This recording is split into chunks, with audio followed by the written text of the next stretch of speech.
Hey everybody, Eric Schweitzer here, joined today by Features Lead Jade King. Hello, it's been a while, Eric. You're here to defend the honor of Elden Ring, Shadow of the Erdtree. And right off the bat, I think I'm going to try to put you on the back foot here a little bit. Because a lot of people are saying this is how the media does it.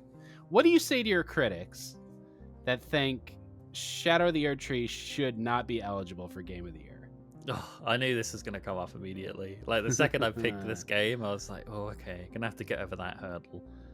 But I've always been an advocate for a DLC or expansion being eligible for that kind of award, so long as it kind of earns its place. Like Phantom Liberty last year, from Cyberpunk, I mean, that was on my Game of the Year list because I played it, and like as a critic, and both like a consumer, which is a really dirty word, I would have put that on my top 10 irregardless. Like, it told a strong story, it was substantial, it was worth the money I paid for it, and it's something I'll more than likely go back to. But in Cyberpunk's case, it was kind of fascinating because it was being treated as the end of Cyberpunk's redemption arc almost. It was like, okay, this is the expansion that's going to redeem this game that was fundamentally broken for a long time. But in the case of like Elden Ring, it was already universally beloved. It's already won all of those awards, which puts it in a different spot with this nomination, because people are like, well, it's already won once, why should it deserve to win again? But I think if any other game, be it Cyberpunk, be it Final Fantasy, be it anything like that, was as well crafted and as meticulously executed as Shadow of the Erdtree is, it would easily earn that spot, both for me and, judging by how it ended up on the ballot, a lot of other outlets, regardless of how Jeff Keighley has twisted things in his odds. But I was making, or at least, yeah, because you can tell he just loves From Software so much. But I was trying to think about the best games I played this year, and Shadow of the Erdtree was on there because fundamentally I think it exists in isolation enough from what came before and offers enough for both new and returning players that it's kind of just another masterpiece in that vein. And looking at the other nominees for this year, I'm kind of like, okay, it definitely belongs, and it's similar to like something like Erdtree. That's a full game, but it's cheaper and it's an indie. But so long as like the experience you get when you walk away from it is worthwhile and memorable, the form that takes shouldn't really matter. You're kind of making two arguments, I think. One is that if it's a great game, it's a great game. But also, it sounds like you're saying this is so much better than any other DLC. Like, I think it's, if we take it back to the easiest comparison would be other From Software expansions, which they've been doing since, did they do one for Demon's Souls? I can't remember, but from the first Dark Souls at the very least. Yeah. And those were more isolated areas. Like the original Dark Souls launched with, you jumped into a painting and you kind of explored that. And it was once again like an isolated journey. It was a bit shorter. It only cost like a tenner. And they did the same with Bloodborne, with Dark Souls, not with Sekiro, but with Elden Ring. It felt like from the very beginning they were framing Shadow of the Erdtree as the single expansion. They weren't going to do one, they weren't going to do two or three. They were going to spend several years making this. And I think the finished product, compared to even expansions that weren't made by From Software, or like MMO expansions and things like that, it feels like a fully fledged game. Like, you could spend 25 hours minimum finishing the main story, and each subsequent playthrough when you're finding all of that additional stuff or taking on different like role-playing components or loadouts and weapons and so on, that's what makes it stand apart. Like, there's enough to do in this game than there is to do in stuff like Astrobot or Final Fantasy VII Rebirth and stuff like that, which is your definition of a finished game that's worthy of being nominated, falls into those parameters. Yeah, I guess it does stand on its own. There's no denying that this is a content-full game for sure. It has, and I love content, Eric, as much to offer or more than all of the other Game of the Year nominees in terms of how much there is to do, how long you can play it. And to be honest, I play a lot of MMOs, and it has always felt weird that it doesn't feel like there's a good way to acknowledge. Yeah, because they're always put into those like best ongoing and so on, and there's no separate like best expansion category. So that feels like more of a problem for these institutions to solve than the games themselves. It's very strange. Yeah. I mean, I know Destiny is up for best ongoing, but that doesn't honor the final shape specifically as No. like, you know, what that expansion does for that game. And you can make that case for WoW and Final Fantasy and lots of other games that get expansions. I don't think best ongoing is sufficient there, and certainly Elden Ring wouldn't fit into best ongoing. I thought it was really strange when Cyberpunk was put into best ongoing. Yeah, because that doesn't feel like it belongs. Because I suppose, put it to you, would you put Final Shape into your Game of the Year list? I will, yeah, I definitely will. So if Final Shape goes in my Game of the Year list, I certainly can't make a strong argument that Shadow of the Erdtree shouldn't. Yeah, because it's such a valid argument. Like, it's an interesting conversation to have, and even I'm not sure it's right or wrong, but in the case of Erdtree, that achievement deserves to be recognized, even if it means like bending the rules or changing it slightly than I what guess we currently so. have. I mean, looking at the Game of the Year awards as like a advertisement or promotion for these games, and like, but Shadow of the Erdtree is not a game you can just go play, right? No, that's its biggest flaw, I think. Yeah, you can't even buy Elden Ring and then launch Shadow of the Erdtree from the home screen. Like Final Shape, you can just download Destiny and play Final Shape immediately. That's one of arguably its biggest flaws, and a big flaws for a lot of those expansions, but because expansions in the past that From Software has done, because we've seen games say, oh, just make a character, that's fine, and you can jump into the expansion. But it seems that Shadow of the Erdtree, both to its like honor and to its detriment, wants you to earn entering that expansion to ensure you're ready, and to ensure like the story has all the appropriate context, which is kind of like wonderful, but at the same time, these are games that have always prided on their mystery and their intrigue. So why not let players jump in blindly if they wanted to? Because this is a 40 to 50 hour experience that a lot of people are going to be held off from because of that. Like, people were running guides during the launch period going, here's how you access Erdtree, because it doesn't tell you. And I acknowledge that it's a flaw, but I don't think it necessarily takes away from, like, once you're in there and you're kind of free to do whatever you want with no vices, it's the strongest Elden Ring is in a lot of ways, and it addresses a lot of those criticisms that the base game has, both in terms of its narrative and its pacing and the density of its world. It feels like something that we saw, a parlance we saw a lot of people use when it came out, was like a victory lap for this game that From Software already knew was shit hot. I guess the only argument that I sort of agree with of why it shouldn't be eligible, and then we can move on to why it deserves to win, right? Elden Ring was already Game of the Year. Yeah, it's already won once. And this is still Elden Ring. This is the same game. It is more content for that game that already won Game of the Year.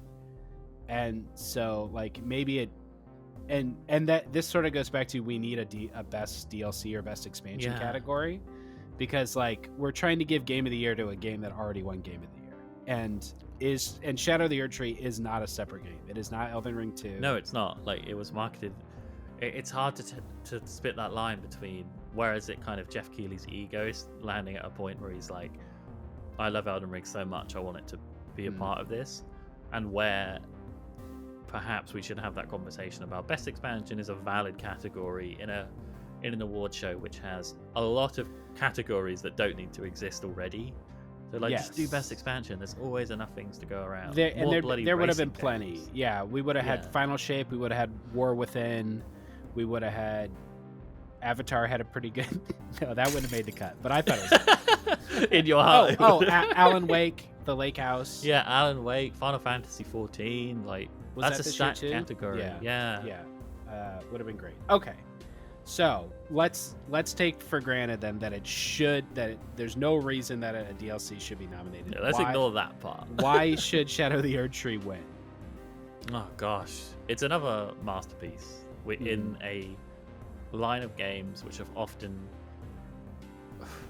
not hit home runs with the downloadable content. It feels like every step of the way they're addressing how they fell short in either the base game or expansions for Dark Souls, Bloodborne, and so on. One of the things I feared going into Shadow of the Erdtree was being lost, because it had been over a year, nearly 2 years I think, since the base game came out, and I had to work my way back up to getting into it, and I thought, I'm not going to remember any of this lore, any of this stuff.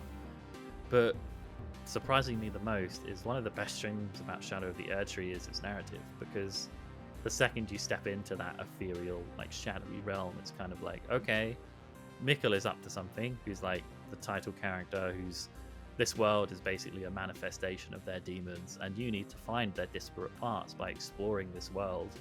And the world is kind of small and dense and signposted enough that you can get lost if you want to, but often you'll come across these landmarks, or these bosses, which are telling a slice of narrative about why Mikkel came to this land and what they've been doing, and every character will drip feed you stuff which in a lot of From Software games would be deliberately and frustratingly esoteric, and you'd need to dive into item descriptions to find out more. But in this, it kind of just goes, okay, here's like a tragic, almost Shakespearean tale, and we're going to deliver it to you, and you're going to discover more about it in a world that's incredibly inviting and rewarding to explore. And I think that's the thing that pulled me in the most narratively, but that's without getting started on any of like the way it refines the Elden Ring combat experience to a point where it's almost overwhelming, the amount of things you can do and the amount of play styles you can tackle if you want to. So I was before we jumped into this chat, I was like doing a bit of research to refresh my mind, because it's been a few months, and I was like, there's some mechanics that I've yet to touch, but I know some people love, and that just makes me excited to jump into this again. Like a whole new hand-to-hand strategy, or like a different perfume bottle spell system, where it's like, okay, no one is going to play Shadow of the Erdtree in the same way, which is not something you can really apply to other games in the genre, especially action RPGs, where they're often operating under the illusion of choice rather than going, you can go and do anything. But in Elden Ring, despite its challenge and despite how it can like obscure certain things by not explaining as much as it could do, it really does allow you to do that. Do you think that Shadow of the Erdtree is better than Elden Ring? I do, yeah. Okay. Do you think Elden Ring is better than the other 5 games in this category? I do, yeah. I think that's... Well, I mean, that's pretty cut and dry, right? Like, if Elden Ring would have beaten any of these games, and Shadow of the Erdtree 100%. Is better than Elden Ring. One thing that overwhelmed me and a lot of people when Shadow of the Erdtree first came out is how big it is.